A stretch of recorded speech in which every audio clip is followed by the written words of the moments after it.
So অনেকদিন যাবতই ভাবছিলাম যে এই ক্লেগুলো কিনে আনছি। সদরঘাট থেকে ৳৫০ নিছিল, সস্তায় পাইছি তাই লইয়া পড়ছি।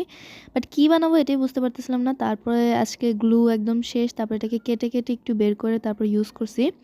সো ভাবলাম যে ওইটাকে ফার্স্টে সাদা কালার একটা কাগজ দিয়ে মুড়ায় নিই। তারপরে হচ্ছে আমি গ্রিন কালার ক্লে দিয়ে কিছু স্টিক বানায় নিছি। তারপর গোল বানায় ওই স্টিকে জয়েন দিয়া তারপর ওইটা আবার কা কেচি দিয়ে কেটে নিছি। অ্যান্ড দেন এরকম ৩ টা বানায়া তারপর হচ্ছে ওইটাতে আমি গ্রিন কালার কিছু পাতাও বানায় নিছি। পাতা বানায়া এগুলোকে কিছুক্ষণ শুকাইতে দিছি। তারপর ওই টবটাতে লাগাই দিছি। লাইক এটা একটা শো পিস। আমার শেলফে রাখবো দেখে আমি এই শো পিসটা বানাইছি। এরকম আরও ২ টা বানায় নিছি। সো তোমরা অবশ্যই কমেন্ট করবা যে কেমন হইছে। অ্যান্ড আরেকটা ক্লে আর্ট ওয়ার্ক আসছে।